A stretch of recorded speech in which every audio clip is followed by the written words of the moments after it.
2 or 3, he moved to Houston with his folks. His father worked the railroad, and that's where the job was that time, in Houston. But now he is back in Marshall. He has brought some property here. His folks live here sometime in Marshall. And George Foreman getting ready to enter the ring, and the crowd will respond.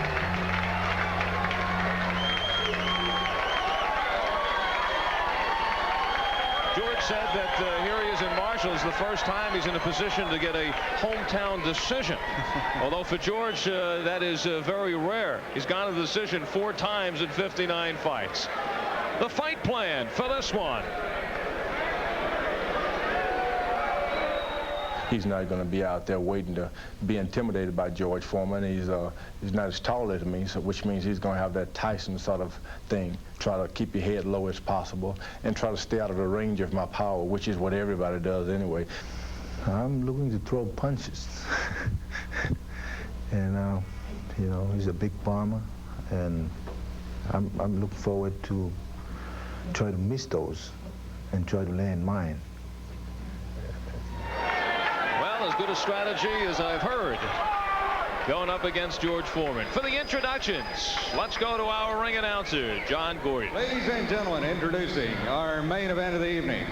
This bout scheduled for 10 rounds in the heavyweight division. Your referee from Houston, Barry Yates.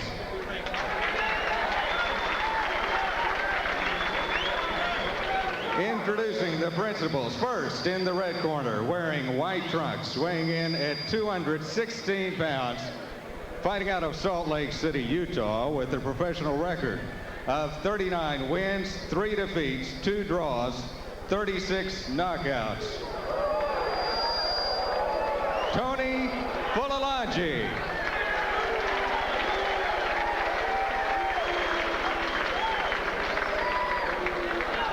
His opponent, fighting out of the blue corner, wearing the red trunks with blue trim. He weighed in at 250 pounds. From Marshall, Texas.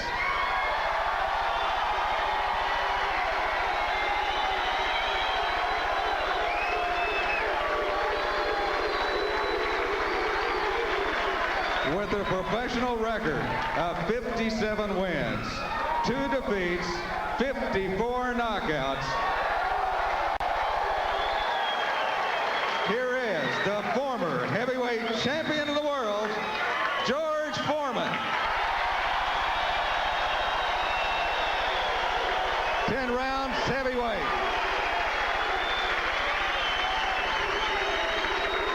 Gentlemen, instructions were given in the dressing room. You got any questions? Protect yourselves at all times. Obey my commands. Good luck. And a look at the tail of the tape. Foreman, 2 inches taller, several pounds heavier, and Foreman will not allow you to take his reach. An extra tape to do that. Foreman, by the way, is now ranked number 17 in the world by the WBC. And Sean, in the fights we have seen him, he has won essentially with that, the jab. That left jab has set up everything for Foreman, and he's got a beautiful left jab. Fulilangi trying to stay away. So has all the other opponents for Foreman. This time Foreman is moving in at this rate. If he continues to fight, this is intense as we have seen him in some time. This is going to be a very short fight. Remember, Fulilangi, 36 knockouts and 39 victories, and there he's trying to land the right. That is his chance. That is his hope tonight. And the reason that he's trying to land that right hand is, first of all, he's got the power, but also look at the left hand of Foreman. He's carrying a different style now. He's got it down by his waist, trying to flick it up. And Fulilangi cannot get cornered. He has to make every attempt to get out of it. There's a left, and there's a right by Fulilangi. Oh, a big right by Foreman, and now they're trading here in the first round. Fulilangi as game an opponent as Foreman has seen in some time. And Fulilangi, 81.8% of his fights end in knockout. For Foreman, 91.5%. 90 knockouts between the two. Foreman getting hit, Sean, here in this first round. They figure he better end this quickly. There's that left jab, and look at the size of that reach. reach. What do you think the reach is? Oh, a couple hundred feet. He's got into the 80s. Incredible arms. Figure is about 80, and now Fulilangi getting in the corner, almost picked up off the canvas, and he battles back with a couple of rights. What many people try to do is they try to go inside that danger zone of Foreman, but those uppercuts, like he just threw there, are what keeps him out of that danger zone. And out of him going inside. A minute to go in this first round.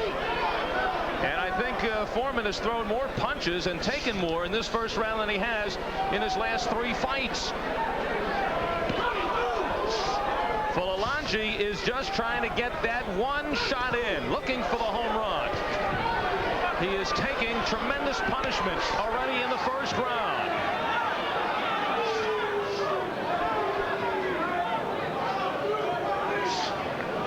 And now holding on with 30 seconds to go in the first. Fulilangi, a native of Tonga, a small island nation in the South Pacific. He moved to Phoenix in 1979, now fighting out of Salt Lake City. And he is game here in the first 3 minutes. And George Foreman just winds up and he throws those bombs. What power this man has. The end of round 1. The trend in beers is to stick some wild animal on the bottle. Reaching that left jab, such an effective weapon of George Foreman. It set up the right hand and the left hook. Big bombs. They're all very slow, but they are connecting. And if you look very closely at the face of George Foreman, you can see in this fight he has worked up a sweat. Now pinning Fulilangi into the corner. Fulilangi has lost just 3 times, but 2 of those defeats have come this year. TKO'd in the 4th round by Bert Cooper in March, and then in July knocked out in the 2nd by Freddie Raftery in South Africa. A fight that Fulilangi was not there, only in spirit. Fulilangi cannot stand in that corner. He can't take those big bombs. There's that big uppercut. Shaken. Coming back though with shots of his own. And George Foreman using the elbows, using the body to try to pull Fulilangi, pull him into the corner. Foreman is so strong and he's got such fantastic balance. There's the uppercut. Fulilangi content, Sean, of staying in the corner. And what Fulilangi tries to do is he tries to lean over in his defense, crouch over. When he does, Foreman sees it and he goes for the uppercut. And he's down for the first time. 3 knockdown rule in effect. He is looking right at the timekeeper with a smile on his face. And he beats the clock. Playing with the timekeeper. And smiling. What a moment to be smiling. He's smiling, and that man will wipe the smile off your face. George Foreman, here he comes again with those big bombs. We have a minute 15 seconds still left in the 2nd. And as concerted of an effort as we have seen Foreman in his last 3 or 4 fights. Foreman's trying to rough him up. There's a big right hand, and Fulilangi needs the rest. He needs the 10 seconds here. 3 knockdown rule in effect. Now he's wobbly. He sees the count. He has 50 seconds now to survive. One more time, he's down. It's over. Here in the 2nd, that could be it. Oh, Foreman thought it was over. Fulilangi responds. Wild swing, and it's over.